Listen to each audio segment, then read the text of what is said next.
Torcer pro Palmeiras deve ser bom demais, porque o time é cascudo. Repito, o Palmeiras é foda. Saber? Foda. O Palmeiras virou um resultado de 2-0 fora de casa, com a torcida única, só do adversário, num campo difícil para ele. Então... Fala, torcida do Verdão, vamos acompanhar a mídia esportiva se rendendo ao Verdão aí. O Verdão é líder, meus amigos, segue o líder. Então, vamos acompanhar a imprensa de todo o Brasil. Tem imprensa mineira com HG, tem Galvão Bueno, tem aí também os comentaristas da UOL Esportes, vídeo completo para vocês aí analisando a rodada, essa derrota, meus amigos aí, do Flamengo. Então, o Palmeiras é líder, segue o líder. Então, meus amigos, você que está feliz, está contente com a liderança, com a vitória do Verdão de virada, deixa aqui o seu like. Ao clicar, tem um botão de hype, pontue esse vídeo para que ele alcance mais torcedores do Verdão. E é isso, meus amigos, sem enrolação, créditos na descrição e vamos embora pro vídeo. Acabei de ver essa virada do Palmeiras para cima do São Paulo e o Palmeiras é foda, foda. Elenco cascudo, compromissado, o melhor treinador que já pisou no Brasil. Teve o pênalti não dado, tudo bem, eu considero, mas o resultado final 3-2 de virada. 3-2 de virada. Um amasso do São Paulo no primeiro tempo, o Palmeiras deu a resposta. Fico imaginando no intervalo, sabe o quê? Fico imaginando no intervalo o Abel falando com os caras assim, ó, pior do que isso que vocês fizeram aí no primeiro tempo, vocês não vão fazer nem com muito esforço no segundo. Porque o Palmeiras é mais time, o Palmeiras tem mais elenco, o Palmeiras tem mais qualidade de jogadores que estão dentro de campo no time titular e mais qualidade no banco também. E além de tudo isso, um treinador que, convenhamos, né, repito, o maior que já pisou em terras brasileiras, não quero ter razão, é minha opinião, respeito quem pensa diferente, tá? E aí, acabou acontecendo a virada. Isso aí é sinal de compromisso de jogadores com a instituição, de jogadores com as ideias do treinador e de um treinador que tem todo o respaldo da direção do clube. Por isso que o Palmeiras é o que é. Por isso que o Palmeiras é favorito para ganhar a Libertadores e está na briga, muito vivo. Aliás, um dos grandes favoritos, ao lado do Flamengo e do Cruzeiro também. Torcer para o Palmeiras deve ser bom demais, porque o time é cascudo. Repito, o Palmeiras é foda, foda. Meu povo, começando mais uns 60 segundos do Benja, uma virada épica hoje no Morumbi. Que jogo de futebol maravilhoso. Primeiro tempo, São Paulo massacrou o Palmeiras irreconhecível. Parecia até que o jogo estava liquidado. Segundo tempo, o Abel mexeu. O Maurício entrou e mudou a cara do time do Palmeiras. O Veiga estava morto no primeiro tempo. E o Palmeiras foi lá e conseguiu uma virada, golaço do Flaco Lopes, Vitor Roque jogando muito. E aí uma virada assim que vai deixar sequelas no São Paulo. Porém, na minha opinião, houve um pênalti escandaloso para o São Paulo. O Alan escorregou, mas ele tirou o jogador do São Paulo do lance. Então, pênalti claríssimo. O jogo foi maravilhoso, a vitória do Palmeiras épica, mas a arbitragem, um desastre. E meus amigos, quem deixou também aí a sua opinião sobre a vitória do Palmeiras foi o grande Galvão Bueno, né, meus amigos? Aspas aí para o Galvão. Tarde de jogos espetaculares, virada sensacional do Palmeiras para cima do São Paulo.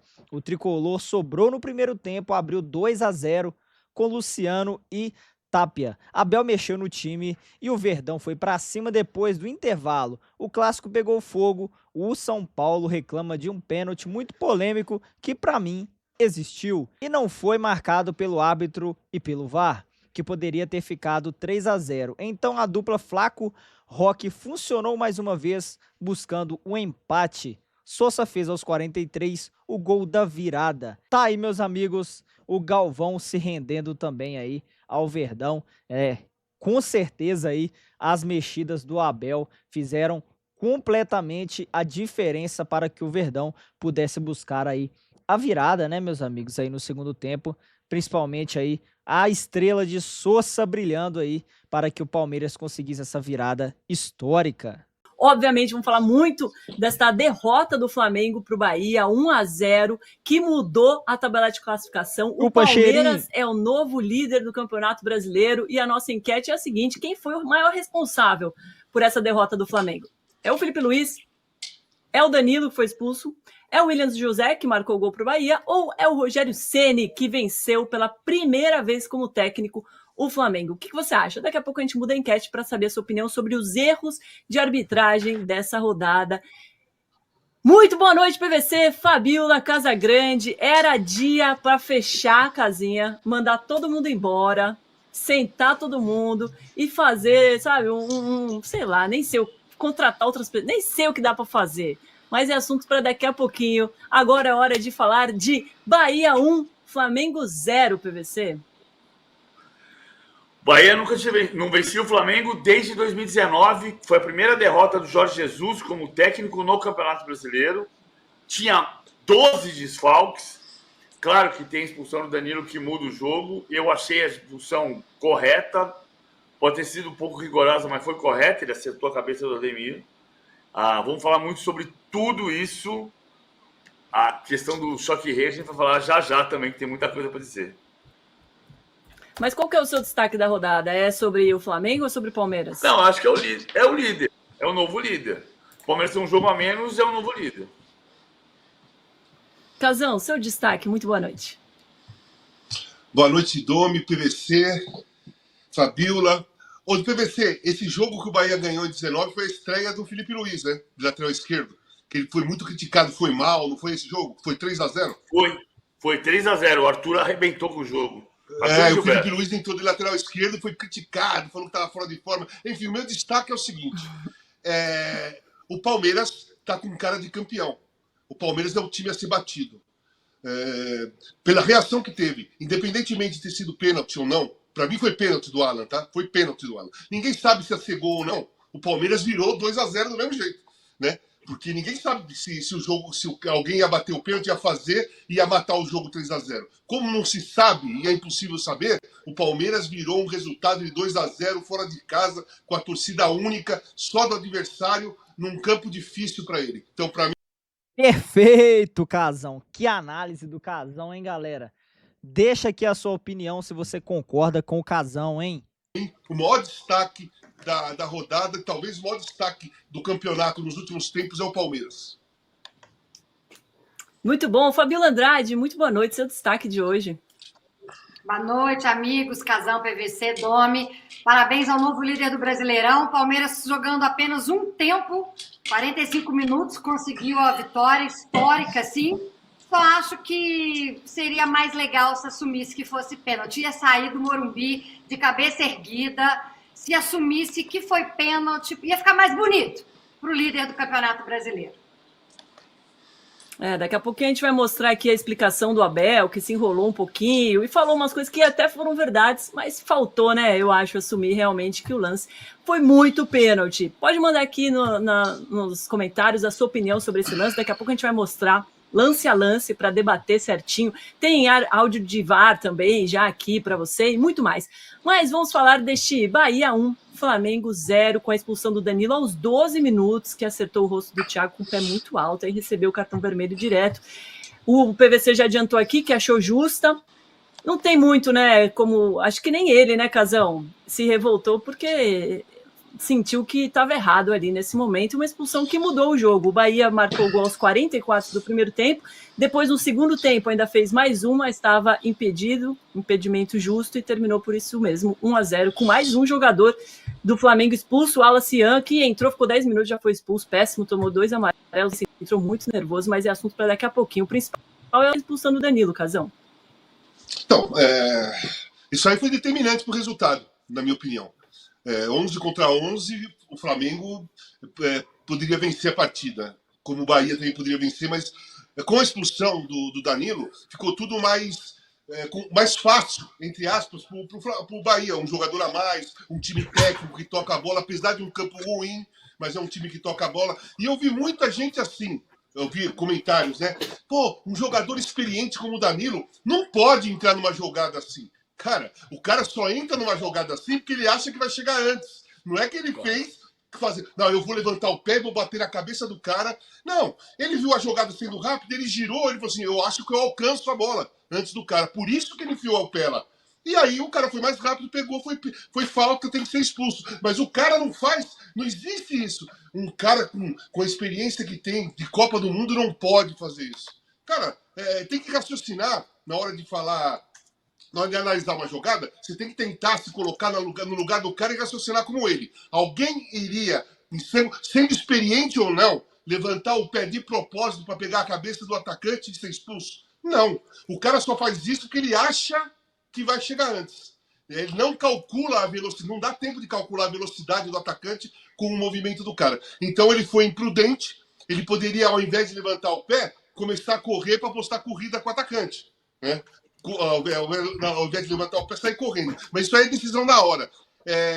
A expulsão foi correta, mas não tem que jogar nas costas do Danilo a experiência que ele tem. O jogo é jogado. Não tem, a experiência é quando você pega a bola e está sozinho, dá tempo para pensar. Quando é jogada rápida, é impulsividade. É rápido, raciocínio rápido. Então, teve influência no resultado, sim. Para mim, o Bahia ganhou por causa dessa jogada. Ocasião, mas, portanto... Diga, professor. Não, isso eu ia falar. É importante ressaltar o Bahia, porque a gente tem a tentação de falar do Flamengo, do Palmeiras. O Bahia ganhou do líder e do vice-líder 2 vezes em 2 semanas. Desculpa, Dom. Perfeito. Imagina, Ocasião, a minha dúvida é, óbvio, ele não entrou para fazer isso, para ser expulso. Mas o Danilo joga há tanto tempo, tem tanta experiência, não teria que ter feito um movimento com a perna mais baixo? Não, Dumi, se ele faz com a perna mais baixa, ia fazer o quê? Ele ia ser expulso porque ele deu uma voadora no peito do cara. Não tem, cara, não tem ali mais baixo, mais alto. Ali era assim, se ele não tenta chegar na bola, o cara ia partir, o Ademir, né, ia partir em velocidade cara a cara com o Rossi, porque o Ademir é 1000 vezes mais veloz que o Danilo e não ia conseguir apostar a corrida. O Ademir já estava em velocidade, ele ia levar a bola com a cabeça para frente, ia sair em velocidade, ia sair na cara do Rossi. Tudo bem, seria a opção melhor. Deixa lá o Rossi, de repente o cara tenta driblar o Rossi pega a bola, o cara se atrapalha com a bola, mas na hora do jogo não dá tempo, a jogada é rápida, o cara faz daquilo que vem na cabeça dele, a primeira opção que aparece na cabeça dele, o cara vai fazer. Ele não está sentado numa sala pensando, colocando os prós e os contras de uma jogada. Não, ele viu a jogada e ele tentou chegar antes, foi expulso corretamente e para mim teve influência no resultado porque 11 contra 10, o Bahia jogou muito bem 11 contra 10. Porque nem sempre acontece isso. Muitas vezes o time que tem 11, ele se atrapalha, ele não consegue envolver o adversário, faz escolhas erradas, fica ansioso para fazer... fica ansioso para fazer o gol. Exatamente. Umas 2, 3 vezes seguidas o Galo não conseguiu. Perdeu com um jogador a mais, empatou com um jogador a mais. Então, eu acho que o mérito total do Bahia foi saber jogar com um jogador a mais. O jogador, claro, influência do Rogério e da comissão técnica. Eles não ficaram ansiosos.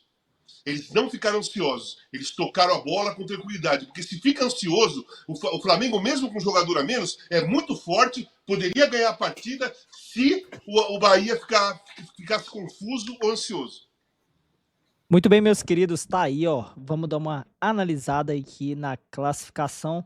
Só antes, comenta o que você achou da imprensa esportiva aí, rasgando elogios ao Verdão. Deixa aqui a sua opinião sobre tudo que foi falado. É isso aí, meus queridos. Verdão líder, 55 pontos, 25 jogos, 17 vitórias, 4 empates e 4 derrotas, meus amigos. Já o Flamengo, segundo, perdeu na rodada para o Bahia por 1-0. 55 pontos, os mesmos pontos, porém o Verdão aí supera o Flamengo no critério de partidas vencidas, né? O Verdão venceu 17 e o Flamengo venceu 16. Só que o Palmeiras, meus amigos, tem um jogo a menos em relação aí ao Flamengo. Então, meus amigos, ganhando esse jogo a menos aí, abre 3 pontos de vantagem. O Cruzeiro ainda joga na rodada, né? Então tá indefinido aí, mas mesmo se o Cruzeiro vencer, Cruzeiro não alcança o Palmeiras e irá terminar a rodada aí em terceiro colocado. Então, meus amigos, que rodada sensacional para o Palmeiras, rodada perfeita. Logicamente, infelizmente, para manchar essa rodada aí teve um erro de arbitragem no jogo no Morumbis, mas, meus amigos, para a gente o que interessa é isso aqui, é o Verdão no topo, meus amigos. Então, já erraram muitas vezes aí contra o Palmeiras, né? Então, é o reembolso, né, meus amigos?